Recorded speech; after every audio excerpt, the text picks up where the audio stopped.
لله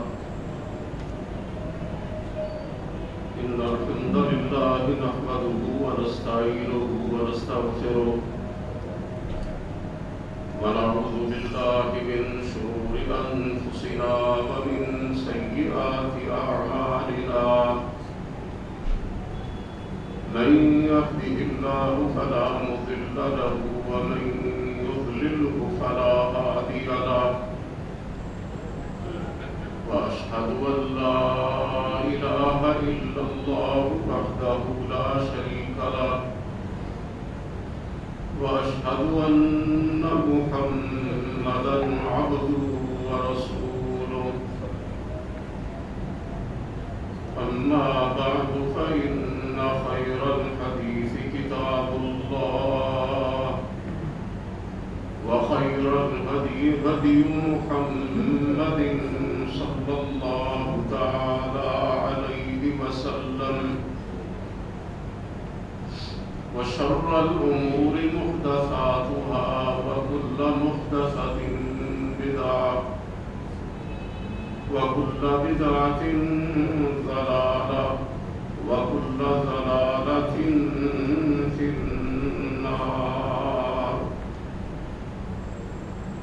رب اشرح لي صدري ويسر لي أمري واحلل عقدة من لساني يفقهوا قولي رب أوزعني أن أشكر نعمتك التي أنعمت علي وعلى والدي وأن أعمل صالحا ترضاه وأصلح لي في ذريتي إني تبت إليك وإني من المسلمين أعوذ بالله السميع العليم من الشيطان الرجيم بسم الله الرحمن الرحيم والسابقون الأولون من المهاجرين والأنصار والذين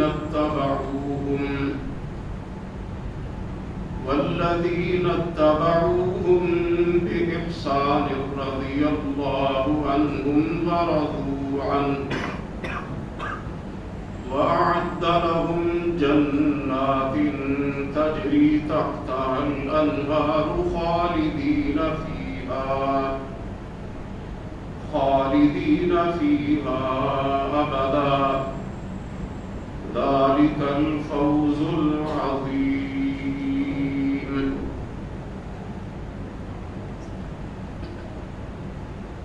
سب تعریفیں اللہ رب العالمین کے لیے ہیں.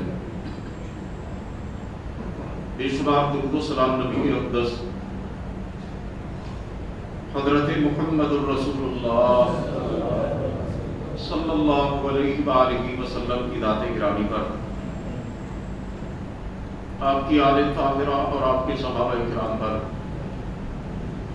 اور قیامت تک آپ کی فرما برداری کرنے والے ہر مسلمان پر اللہ کی کروڑوں رحمتیں ہوں. حضرات محترم، اللہ رب العزت کے بابرکت کلام میں سے سورہ توبہ کی آیت مبارکہ ابھی میں نے آپ کے سامنے تلاوت کرنے کی سعادت حاصل کی ہے. اس میں اللہ کے محاکمین نے ارشاد فرمایا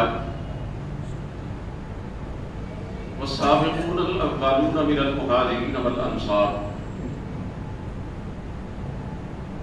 کہ مہاجرین اور انصار میں سے اولین اسلام قبول کرنے والے، والذین اتبعوہم بإحسان، اور اخلاص کے ساتھ ان کی پیروی کرنے والے، رضی اللہ عنہم ورضوا عنہ، اللہ ان سے راضی ہو گیا اور وہ اللہ سے راضی ہو گئے. وَأَعَدَّ لَهُمْ جَنَّاتٍ تَجْرِي تَحْتَهَا الْأَنْهَارُ، اور اللہ تعالیٰ نے ان کے لیے ایسی جنتیں تیار کی ہیں جن کے نیچے نہریں بہتی ہیں. خالدین فیہا ابدا، وہ ان میں ہمیشہ رہیں گے، ذالک الفوز العظیم، اور یہ بہت بڑی کامیابی ہے۔ ترجمہ سماعت فرمانے کے بعد یقیناً آپ اس نتیجے پر پہنچے ہوں گے کہ اللہ سبحانہ و تعالی نے اس آیت مبارکہ میں دو قسم کے اپنے بندوں کا تذکرہ فرمایا ہے۔ صحابہ اکرام کے دو گروہ تھے، مہاجرین اور انصار، ان کا ذکر فرمایا، اور جو لوگ اخلاص کے ساتھ ان کی اتباع کرنے والے ہیں، ان کی پیروی کرنے والے ہیں، ان کا ذکر فرمایا، اور ساتھ ہی یہ بھی بتلایا کہ ان کے لیے ایسے باغات تیار کیے گئے ہیں جن کے نیچے نہریں بہتی ہیں، اور ہمیشہ یہی ان کا ٹھکانہ ہوگا۔ اس آیت مبارکہ سے صحابہ کرام رضوان اللہ تعالی علیہم اجمعین کے مقام اور مرتبے پر بھی روشنی پڑتی ہے، اور جو لوگ قیامت تک کے آنے والے دل کی رضامندی اور اخلاص کے ساتھ صحابہ کرام کی پیروی کریں، اتباع کریں، ان کے نقش قدم پر چلیں، ان کے منہج اور طریقے کو اپنائیں، ان کے لیے بھی بہت بڑی خوشخبری بتائی گئی ہے۔ عزیزان محترم، صحابہ کرام وہ نفوس قدسیہ ہیں جن کے سینوں پر آفتاب رسالت کی کرنیں براہ راست پڑی، جنہوں نے بغیر کسی واسطے اور وسیلے کے سرکار دو عالم صلی اللہ علیہ وسلم سے اکتساب فیض کیا، جنہیں براہ راست نبی کائنات علیہ السلام کی شاگردی کا شرف حاصل ہوا، جنہوں نے اپنی آنکھوں سے رسالت میں آپ صلی اللہ علیہ وسلم کو دیکھا، جو آپ صلی اللہ علیہ وسلم کی حیات مبارکہ کے گواہ تھے، جنہوں نے سرکار دو عالم صلی اللہ علیہ وسلم کی رفاقت اور معیت کو پانے کے بعد آپ صلی اللہ علیہ وسلم کے ساتھ مل کر اللہ کے دین کو دنیا میں قائم کیا، جنہوں نے الہی کلمت اللہ کے لیے اپنا تن من دھن سب کچھ قربان کر دیا، جنہیں یہ سعادت حاصل ہوئی کہ دین کی سربلندی کے راستے میں جہاں سرور کائنات علیہ السلام کا پسینہ گرا، وہاں ان کا خون گرا، جنہوں نے کسی موقع پر بھی رسالت میں آپ صلی اللہ علیہ وسلم سے بے وفائی نہ کی، آپ کا ساتھ نہ چھوڑا، جنہوں نے اللہ تعالیٰ کے دین کو دنیا میں قائم کرنے کے لیے اپنی رگوں کا خون بہایا، اپنے گلے کٹوائے، شہادتوں کے انبار لگائے۔ اور حقیقی بات یہ ہے،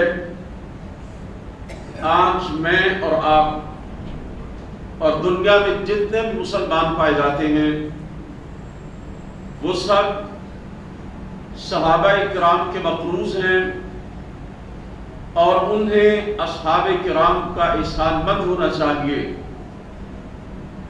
کہ انہی کے خون سے شجر اسلام کی آبیاری ہوئی، اللہ تعالیٰ کا دین دنیا میں پھیلا، اور آج ہم کسی مندر میں، کسی گردوارے میں، کسی گرجے میں نہیں بیٹھے ہوئے، بلکہ اللہ رب العزت کے گھر میں، مسجد کے اندر بیٹھے ہوئے۔ میں یہ سمجھتا ہوں کہ جو شخص صحابہ کرام کے مقام اور مرتبے کو نہیں پہچانتا، جو اپنے اوپر ان کے احسانات کو نہیں مانتا، اور جو ان کی قربانیوں سے صرف نظر کرتا ہے اس سے بڑا احسان فراموش اور نمک حرام زمین کی دھرتی پر اور کوئی نہیں۔ جو شخص اللہ سے محبت رکھتا ہے، اللہ کے رسول سے محبت رکھتا ہے، اللہ کے دین سے محبت رکھتا ہے، سوال ہی پیدا نہیں ہوتا کہ وہ صحابہ کرام سے محبت نہ رکھتا۔ ایمان کا لازمی تقاضا یہ ہے، اللہ اس سے رسول سے محبت کا لازمی تقاضا یہ ہے کہ ایک شخص اللہ کے رسول کے صحابہ کرام سے بھی پیار کرے۔ یہ کیسے ہو سکتا ہے کہ کوئی شخص یہ تو مانتا ہو کہ سورج نکلا ہوا ہے لیکن اس کی کرنیں نہیں ہیں؟ سرکار دو عالم صلی اللہ علیہ وسلم ہدایت کا سورج ہیں اور صحابہ اس کی کرنیں ہیں۔ صحابہ کرام رضوان اللہ تعالی علیہم اجمعین رسول مقبول صلی اللہ علیہ وسلم کی سیرت طیبہ کے عینی شاہد ہیں۔ صحابہ کرام نے ہی تو ہمیں بتلایا کہ آپ نماز اس طرح پڑھتے تھے، زکوٰۃ اس طرح دیتے تھے، روزہ اس طرح رکھتے تھے، حج اس طرح کرتے تھے، عمرہ اس طرح کرتے تھے، وضو اس طرح کرتے تھے، غسل اس طرح کرتے تھے، چلتے اس طرح سے تھے، بیٹھتے اس طرح سے تھے، کھاتے اس طرح سے تھے، پیتے اس طرح سے تھے، گفتگو اس طرح کرتے تھے، اپنی ازواج مطہرات کے ساتھ اس طرح رہتے تھے، اپنے دوست احباب کے ساتھ اس طرح رہتے تھے، آپ لباس کیسا پہنتے تھے، آپ کا حلیہ مبارک اس طرح کا تھا۔ غرض کے رسول کریم صلی اللہ علیہ وسلم کے تمام معمولات زندگی کا مشاہدہ کر کے آگے امت تک پہنچانے والے صحابہ کرام ہیں۔ اگر صحابہ کرام نہ ہوتے، میں پوچھنا چاہتا ہوں دین ہم تک پہنچتا کیسے؟ ہمیں کون یہ بتلاتا کہ رسول کریم صلی اللہ علیہ وسلم کا اسوہ حسنہ یہ ہے، آپ کی سیرت مطہرہ اس طرح سے ہے؟ ہمیں تو دین کی، ایمان کی الف بے کا بھی علم نہ ہوتا۔ میں تو یہاں تک نظر کرنا چاہتا ہوں کہ صحابہ کرام رضوان اللہ تعالی علیہ اجمعین کو اللہ تعالیٰ نے منتخب کیا تھا، چنا تھا، انہیں برگزیدہ کیا تھا، اور انبیاء کرام علیہ السلام کے بعد پوری کائنات کے انسانوں میں سے انہیں چن کر اپنے نبی کی رفاقت اور معیت عطا فرمائی تھی۔ حضرت عبداللہ بن مسعود رضی اللہ تعالیٰ عنہ بڑے جلیل القدر صحابی ہیں، فقیہ امت ہیں، محدث امت ہیں۔ وہ صحابہ کرام کے بارے میں ایک جملہ ارشاد فرماتے ہوئے کہتے ہیں، اختارہم اللہ لصحبۃ نبیہ ولاقامۃ دینہ۔ اللہ تعالیٰ نے انہیں منتخب کیا ہوا تھا اپنے نبی کا ساتھ عطا کرنے کے لیے اور اپنے دین کو دنیا میں قائم کرنے کے لیے۔ یہ دو باتیں تھیں جن کے لیے اللہ تعالیٰ نے صحابہ کرام کو چنا ہوا تھا۔ انبیاء کرام علیہ السلام کے بعد سب سے پاکیزہ دل تھے صحابہ کرام کے۔ انبیاء کرام علیہ السلام کے بعد سب سے پاکیزہ گروہ ہے صحابہ کرام کا۔ امام دار الہجرہ حضرت امام مالک بن انس رحمۃ اللہ علیہ کہا کرتے تھے کہ سلف صالحین، ہمارے بزرگ جس طرح اپنے بچوں کو قرآن کریم کی تعلیم دیتے تھے، انہیں سورہ فاتحہ، سورہ اخلاص، سورۃ الفلق، سورۃ الناس سکھایا کرتے تھے، اللہ تعالیٰ کا پاک کلام پڑھنا سکھایا کرتے تھے، اسی طرح سلف اپنے بچوں کو صحابہ کرام کے بھی تذکرے بتلایا کرتے تھے۔ وہ اپنی اولادوں کو یہ سکھلایا کرتے تھے کہ نبی کے صحابہ یہ تھے، یہ ابو بکر ہیں، یہ عمر ہیں، یہ عثمان ہیں، یہ علی ہیں، رضوان اللہ تعالی علیہ اجمعین۔ اس سے آپ اندازہ کیجئے کہ صحابہ کرام کا کیا مقام اور مرتبہ ہے کہ ان کے تذکروں سے، ان کی زندگی کے واقعات سے اور ان کی سیرتوں سے جو ہمارے بزرگ اسلاف تھے، تابعین اور تبع تابعین، وہ اپنے بچوں کو ان کے حوالے سے آگاہی دیا کرتے تھے۔ اللہ رب العزت نے قرآن کریم میں ایک آیت مبارکہ کے اندر اپنے پیارے پیغمبر علیہ السلام کی نبوت اور رسالت کا کبھی تذکرہ کیا، اور آپ صلی اللہ علیہ وسلم کے صحابہ کرام کی بھی عظمت اور شان کا تذکرہ کیا۔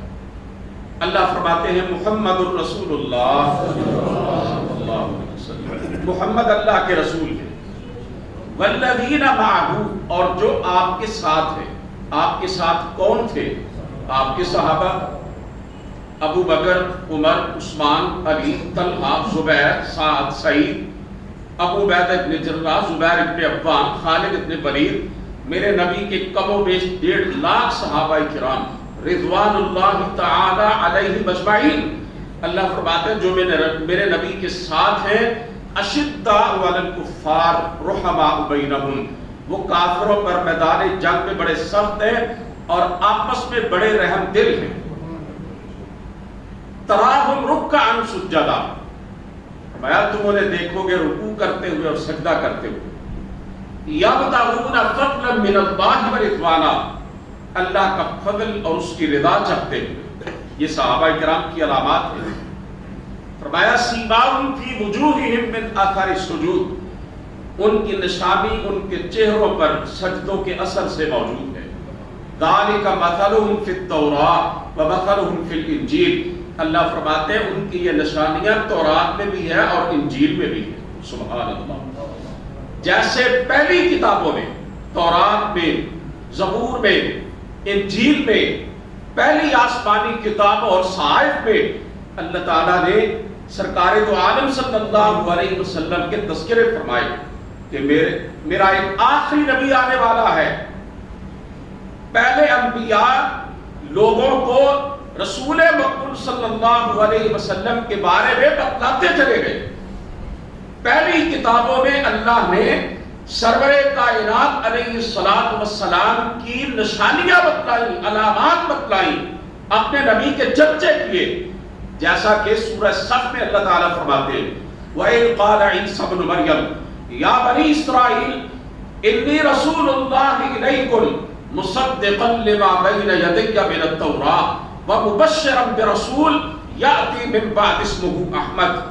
اللہ فرماتے ہیں حضرت عیسیٰ علیہ السلام نے دنیا میں آ کر لوگوں سے کہا اور دنیا والوں مجھے اللہ نے اپنا رسول بنا کر بھیجا ہے، میں پہلی آسمانی کتابوں کی اور پہلے نبیوں کی بھی تصدیق کرتا ہوں، وہ سچے تھے، اور میں تمہیں ایک نبی کی بشارت دینے آیا ہوں من بعدی، جو میرے بعد آنے والا ہے، اسمہ احمد، اس کا نام احمد ہوگا صلی اللہ علیہ وسلم۔ آپ جانتے ہیں میرے نبی کا نام محمد بھی ہے اور احمد بھی ہے علیہ السلام۔ اللہ تعالیٰ نے حضرت عیسیٰ علیہ السلام کے بارے میں بتلایا کہ انہوں نے لوگوں کو آ کر یہ بشارتیں سنائی کہ میرے بعد اللہ کا آخری نبی آنے والا ہے، اور اللہ تعالیٰ فرما رہے ہیں جیسے پہلی آسمانی کتابوں کے اندر ہم نے اپنے نبی کے تذکرے اور چرچے کیے، اسی طرح پہلی آسمانی کتابوں کے اندر ہم نے اپنے نبی کے صحابہ کے بھی چرچے اور تذکرے کیے۔ یعنی صحابہ کرام سے ہزاروں سال پہلے اللہ تعالیٰ نے صحابہ کرام کے ذکر خیر سے پہلے انبیاء کرام علیہ السلام پر اترنے والی کتابوں کو بنا دیا۔ اس سے آپ ذرا سوچیں کہ ان کا کیا مقام اور مرتبہ ہے۔ سرکار دو عالم صلی اللہ علیہ وسلم نے یہ بات سمجھائی ہے، اور قرآن و سنت سے ہمیں اس بات کا ثبوت ملتا ہے کہ اگر کوئی شخص دنیا میں حق اور راستے پر چلنا چاہتا ہے، اگر کوئی شخص نجات پانا چاہتا ہے، اگر کوئی شخص آخرت میں کامیاب ہونا چاہتا ہے، اگر کوئی شخص صراط مستقیم پہ گامزن رہنا چاہتا ہے، تو اس کا طریقہ یہ ہے کہ وہ صحابہ کرام کے راستے پر چلے، ان کے منہج کو اپنائے، ان کے بتائے ہوئے طریقوں کے مطابق زندگی گزارے۔ رسول مقبول صلی اللہ علیہ وسلم نے فرمایا کہ میری امت کے اندر بڑے فرقے بنیں گے، بڑے گروہ بن جائیں گے۔ آپ نے یہ حدیث پاک سنی ہے، بنی اسرائیل کے 72 فرقے اور میری امت کے 73 ہوں گے، کلہم فی النار، سب کے سب جہنمی ہوں گے، الا ملۃ واحدہ، سوائے ایک طبقے۔ اور آپ صلی اللہ علیہ وسلم نے اس طبقے کی، اس فرقہ ناجیہ کی، اس ہدایت یافتہ گروہ کی، آخرت میں نجات پانے والے اس خوش نصیب طبقے کی علامت بتلائی۔ فرمایا ما انا علیہ واصحابی، جس راستے پر میں ہوں اور میرے صحابہ ہیں، اس راستے پر چلنے والا طبقہ جو ہے وہ جنتی ہوگا، وہ نجات پانے والا ہوگا۔ صحابہ کے راستے کو چھوڑ کر کوئی بندہ حق کے راستے پہ چل نہیں سکتا اور آخرت پہ کامیاب نہیں ہو سکتا۔ اللہ فرماتے وَمَن يُشَاقِقِ الرَّسُولِ مِن بَعْدِ مَا تَبَيَّنَ لَهُ الْهُدَىٰ وَيَتَّبِعْ غَيْرَ سَبِيلِ الْمُؤْمِنِينَ نُوَلِّهِ مَا تَوَلَّىٰ وَنُصْلِهِ جَهَنَّمَ وَسَاءَتْ مَصِيرًا۔ جو شخص بھی ہمارے نبی کی نافرمانی کرتا ہے، ہمارے پیغمبر کی بغاوت کرتا ہے اور مومنوں کے راستے کو چھوڑ کر کسی اور راستے پر چلتا ہے، کس راستے کو چھوڑ کر؟ مومنوں کے راستے کو چھوڑ کر۔ میں پوچھتا ہوں اس کائنات کے سب سے پہلے مومن کون تھے؟ کون تھے؟ میرے نبی کے صحابہ تھے، ابو بکر، عمر، عثمان، علی رضوان اللہ تعالی علیہم اجمعین، دیگر صحابہ کرام تھے۔ اللہ فرما رہا ہے جو میرے نبی کے صحابہ کے راستے کو چھوڑ کے کسی اور راستے پر چلتا ہے، نُوَلِّهِ مَا تَوَلَّىٰ، جس راستے پر چلے گا ہم اسے اسی راستے پر چھوڑ دیں گے، وہ چلتا جائے گا اس پر، وَنُصْلِهِ جَهَنَّمَ، اور اس راستے پہ چلتے چلتے وہ جہنم کے اندر گرے گا۔ صحابہ کا راستہ جنت کا راستہ، صحابہ کا راستہ کامیابی کا راستہ، صحابہ کا راستہ حق اور ہدایت کا راستہ۔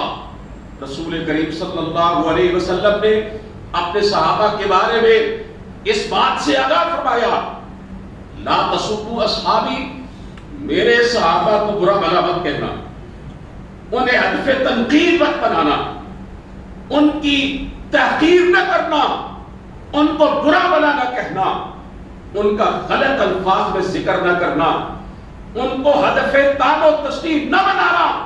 فرمایا تمہیں معلوم نہیں کہ میرے صحابہ کا اللہ کے ہاں کیا درجہ ہے؟ آپ نے فرمایا والذی نفس محمد بیدہ، اس ذات کی قسم اٹھا کے کہتا ہوں جس کے قبضہ قدرت میں محمد کی جان ہے صلی اللہ علیہ وسلم۔ یہ میرے نبی نے ارشاد فرمایا ہے، آگے کیا بتلایا؟ اس ذات کی قسم جس کے قبضہ قدرت میں میری جان ہے، لو انفق احدکم مثل احد ذهبا لما بلغ مد احد ولا نصیفا۔ اور لوگوں اگر تم میں سے کوئی احد پہاڑ کے برابر سونا اللہ کی راہ میں خرچ کرے، 7 کلومیٹر لمبا یہ پہاڑ ہے مدینہ منورہ میں،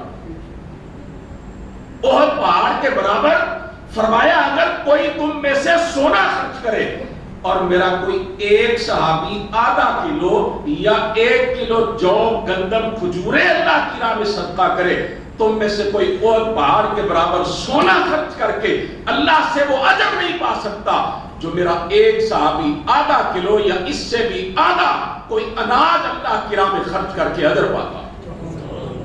آپ اندازہ تو کریں کہ وہ کتنے عظیم لوگ تھے، کیا مقام اور مرتبہ تھا ان کا، کیسی قسمتیں تھیں ان کی۔ سرکار دو عالم صلی اللہ علیہ وسلم نے پھر یہ بات ارشاد فرمائی، میں سمجھتا ہوں یہ حدیث پاک ہم سب کو یاد ہونی چاہیے۔ آپ صلی اللہ علیہ وسلم نے فرمایا ایمان کی علامت، آیت الایمان، ایمان کی علامت حب الانصار، انصار سے محبت ہے۔ انصار پتہ ہے کون ہے؟ 13 سال تک میرے اور آپ کے پیارے پیغمبر علیہ السلام نبوت کے بعد مکہ مکرمہ میں رہے تھے۔ مکے والوں نے آپ کو بڑا ستایا، عرصہ حیات تنگ کیا تھا آپ پر، اور پھر نبوت کے 11ویں اور 12ویں سال مدینہ منورہ میں سے کچھ لوگ حج کے موقع پر مکہ مکرمہ آئے تھے. انہوں نے آپ صلی اللہ علیہ وسلم کے دست اقدس پر بیعت کی اور آپ سے یہ عرض کیا تھا اللہ کے رسول آپ چھوڑیں یہ شہر، یہ ظالم لوگ یہ آپ کو اتنا تنگ کرتے ہیں اور آپ کے دین کے اتنے دشمن ہیں، آپ ہمارے پاس آ جائیں، ہم آپ کا دفاع بھی کریں گے اور آپ کے دین پر ایمان بھی لائیں گے. آپ صلی اللہ علیہ وسلم نبوت کے 13ویں سال ہجرت فرماتے ہیں، مکہ سے مدینہ چلے جاتے ہیں، اور پھر مدینے کے لوگوں نے اپنے وعدے کو اللہ کی قسم اس طرح نبھایا. کائنات میں جب محبت اور وفا کی تاریخ لکھی جائے گی انصار مدینہ سے بڑھ کے کوئی وفا کرنے والا نظر نہیں آتا. اللہ کے رسول کو اپنے شہر میں خوش آمدید کہا، ویلکم کہا، آپ کے راستے میں اپنی پلکیں بچھائی، آپ کے میزبان بنے، آپ کا دفاع کیا. دشمن باوجود ہر کوشش کے سرکار دو عالم صلی اللہ علیہ وسلم کو نقصان نہ پہنچا سکا.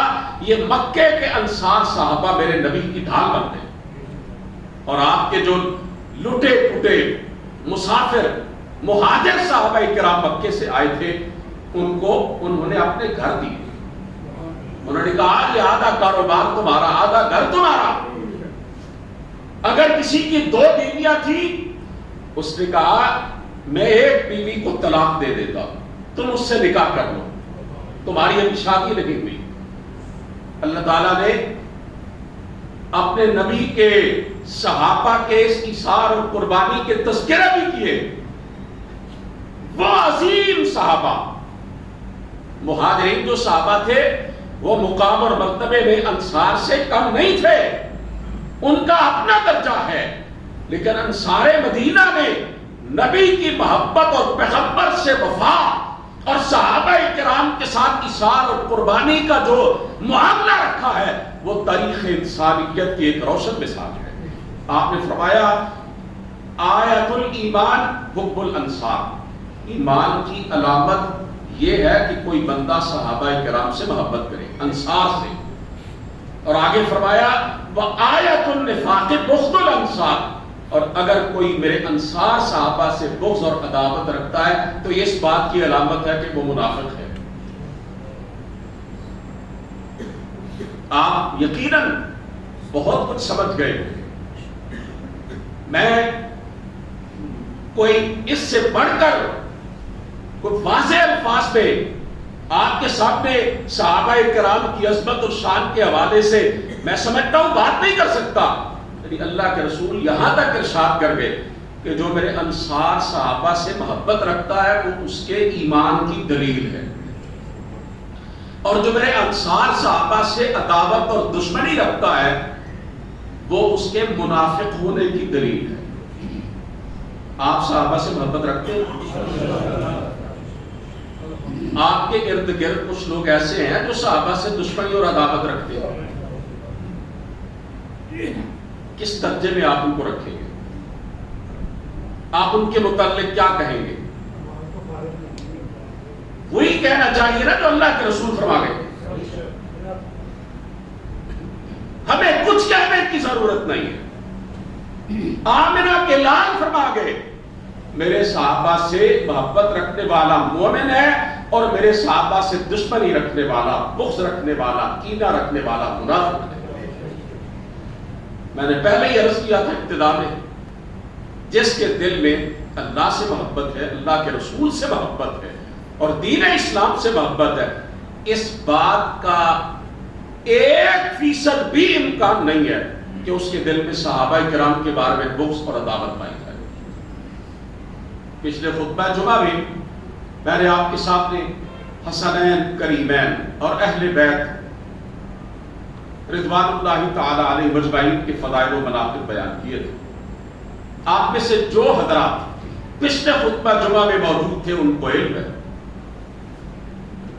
میں نے ان کی شان، ان کا مقام بیان کر کے یہ بات آپ کے سامنے رکھی تھی کہ ہم الحمدللہ اہل بیت سے بھی محبت کرتے ہیں اور صحابہ کرام سے بھی محبت کرتے ہیں، اور اہل بیت اور صحابہ یہ بھی آپس میں ایک دوسرے سے بے پناہ محبت رکھتے ہیں۔ تفصیل کا وقت نہیں ہے، میں یہ عرض کرنا چاہتا ہوں، حضرت ابوبکر صدیق رضی اللہ تعالیٰ، حضرت عمر فاروق رضی اللہ تعالیٰ، حضرت عثمان غنی رضی اللہ تعالیٰ، تینوں خلفائے راشدین نے اپنے اپنے دور خلافت میں رسول کریم صلی اللہ علیہ وسلم کے نواسوں کو اپنے سینے سے لگا کے رکھا۔ اللہ کی قسم انہیں اپنی اولادوں سے بڑھ کے سمجھا، ان کو مقدم رکھا اپنے بیٹوں سے۔ حضرت حسن اور حضرت حسین رضی اللہ تعالیٰ عنہما سے خلفائے ثلاثہ نے جو محبت کی، جو پیار کیا، وہ تاریخ اسلام کا ایک روشن باب ہے۔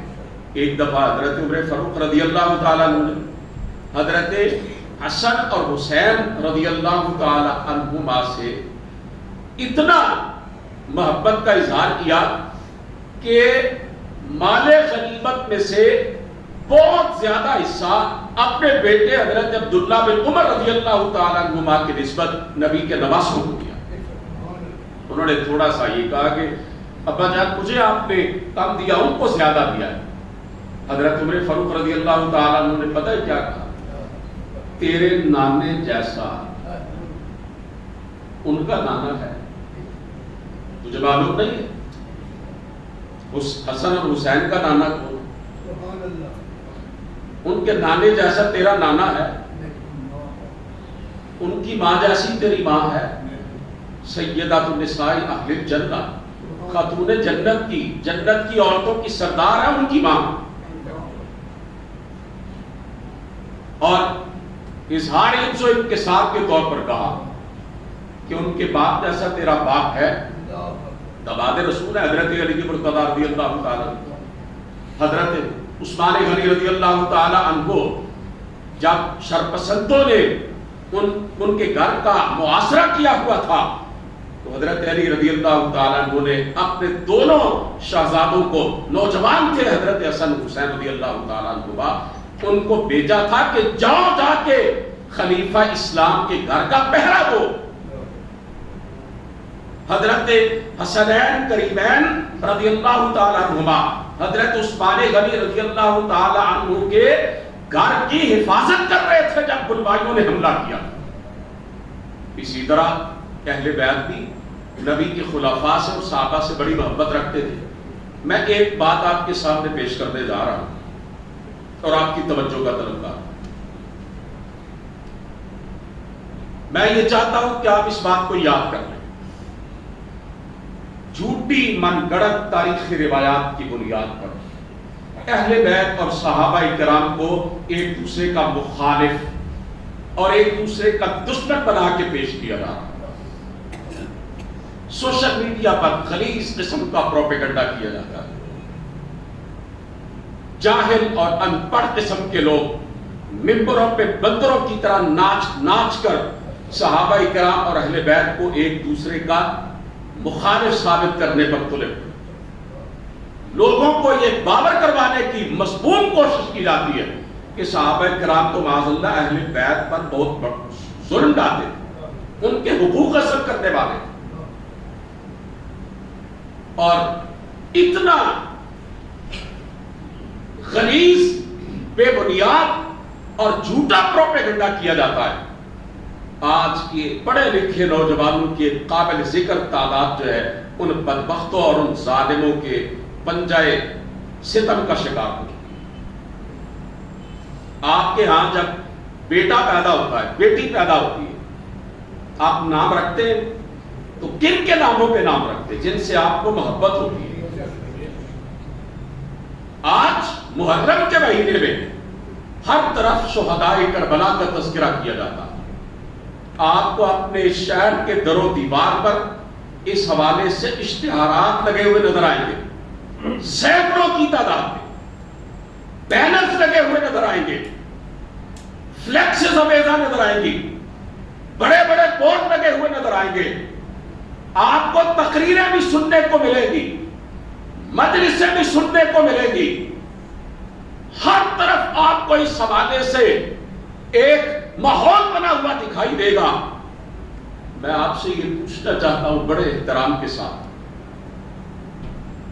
کربلا کا ذکر کیا جاتا ہے، شہدائے کربلا کا ذکر کیا جاتا ہے، اور محمد، قاسم، علی اصغر، علی اکبر، عباس علمدار رضوان اللہ تعالی علیہ اجمعین، ان کے علاوہ کبھی آپ کو کوئی چھٹا نام سننے کو ملا ہے کہ یہ بھی کربلا کے شہیدوں میں شامل ہے؟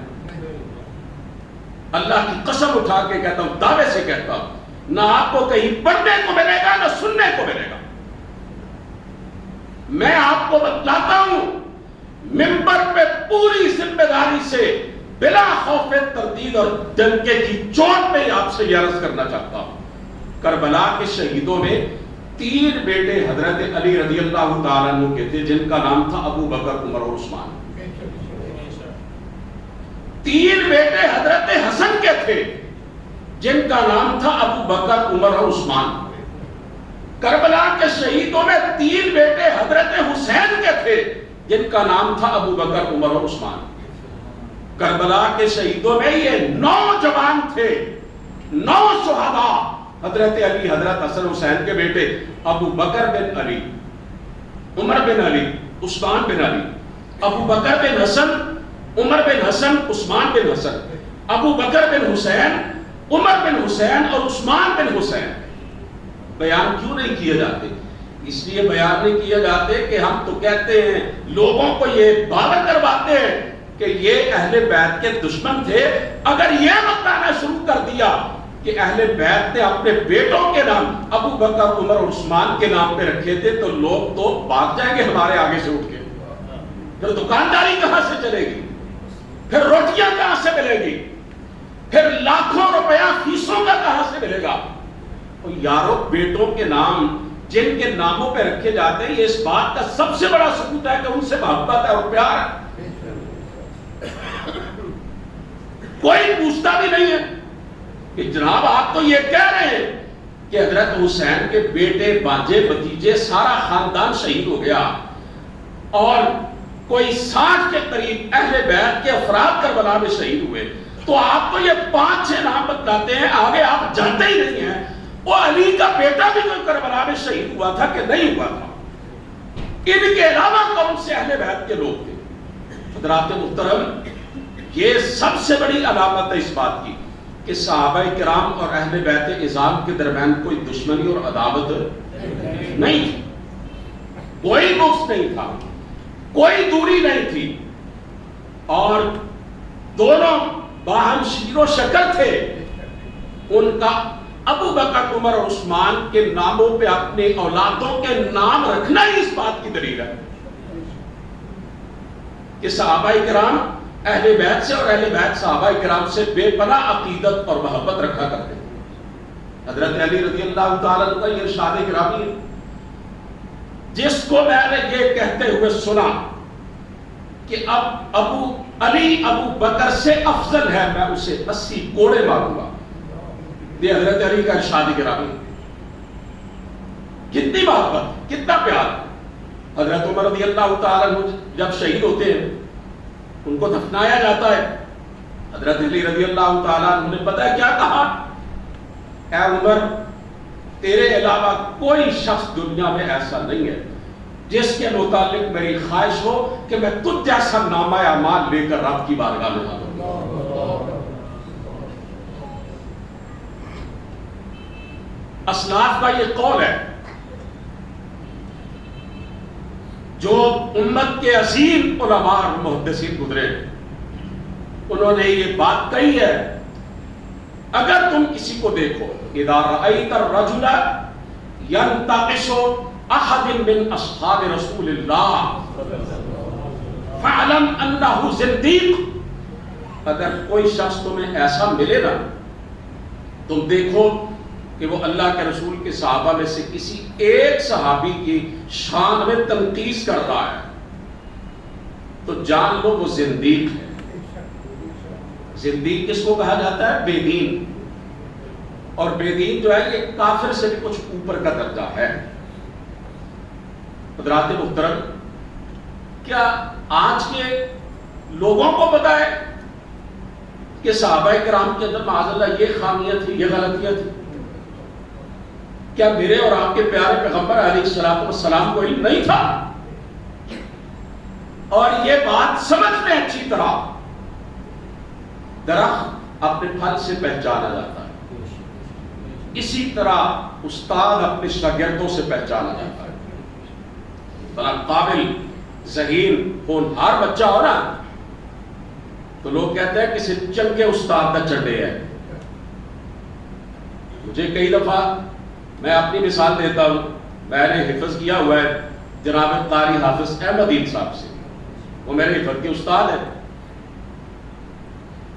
بچپن میں بعض دفعہ ایسا ہوا، نماز تراویح پڑھائی، بعض لوگوں نے پوچھا استاد کون ہے، میں نے اپنے استاد صاحب کا نام لیا تو کہنے لگے واقعات، ان کے شاگرد ایسے ہی ہوتے، ہزاروں لوگوں نے ان سے حفظ کیا۔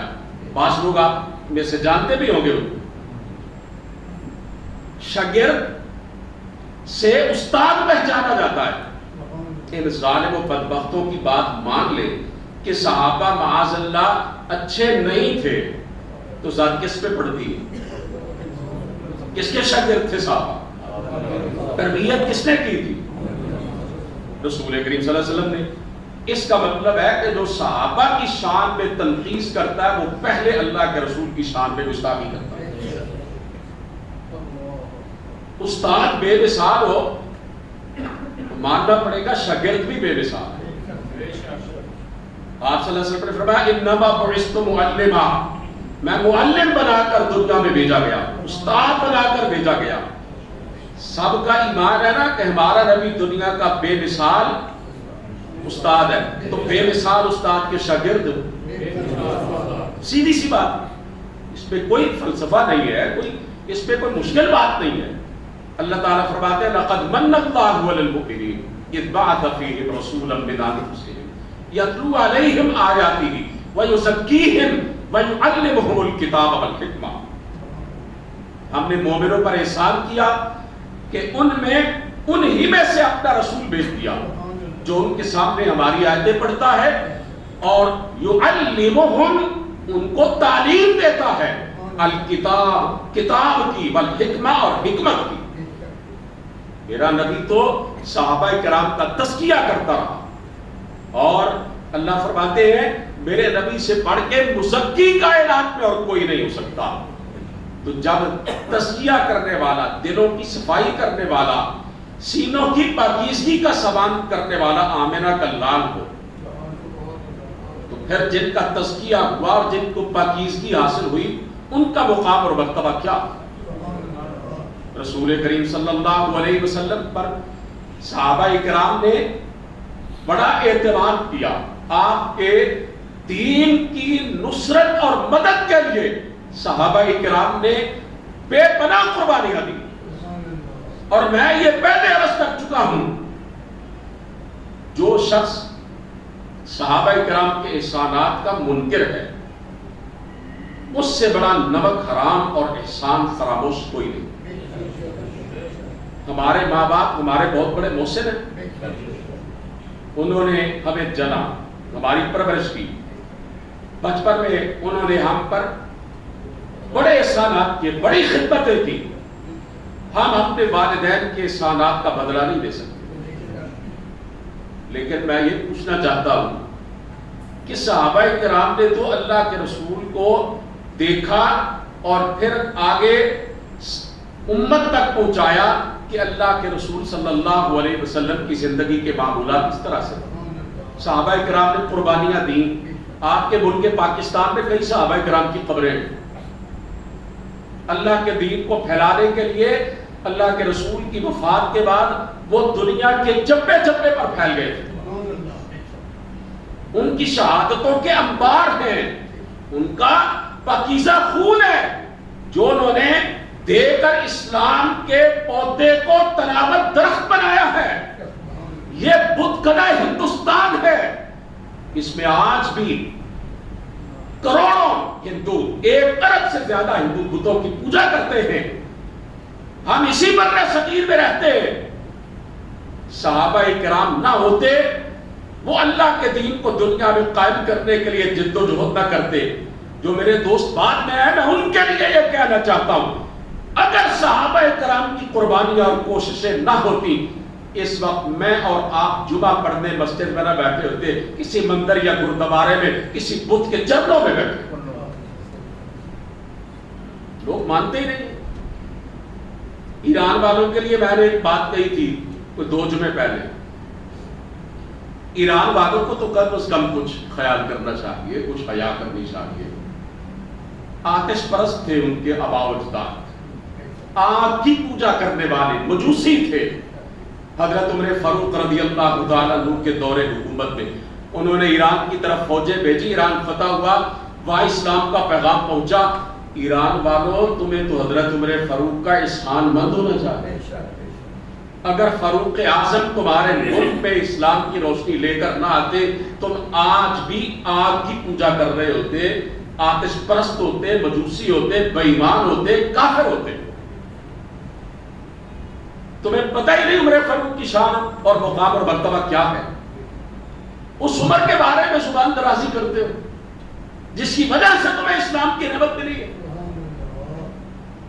اور میں باشگاہ الفاظ میں یہ عرض کرنا چاہتا ہوں، جیسے اہل بیت کا گستاخ، ان سے بغض اور عداوت رکھنے والا، ان کے خلاف اپنی زبان یا قلم چلانے والا بے ایمان اور لعنتی ہے، اسی طرح صحابہ کرام، ازواج مطہرات، امہات المومنین اور میرے پیغمبر کے خلفائے راشدین میں سے کسی ایک سے بھی بغض اور عداوت رکھنے والا بے ایمان اور لعنتی ہے۔ اللہ کا واسطہ ہے، پروپیگنڈے سے بچیے،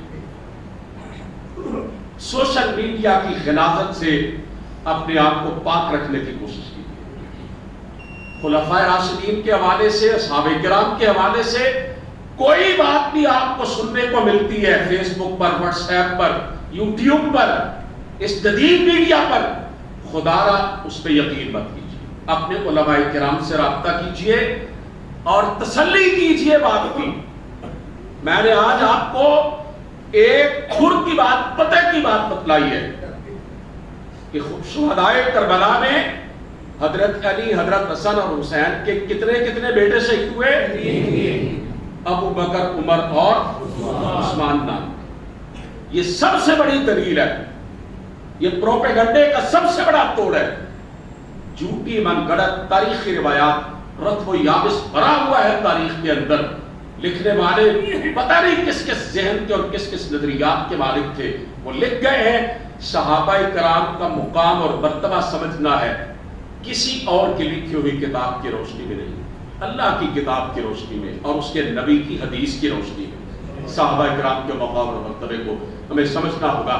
اللہ تعالیٰ سے دعا ہے کہ وہ ہمیں اپنے نبی حضرت محمد کریم علیہ السلام کے اہل بیت اور صحابہ کرام کی محبت عطا فرمائے اور ہمیں ان کے نقش قدم پر چلنے کی توفیق نصیب فرمائے۔ وعلینا البلاغ۔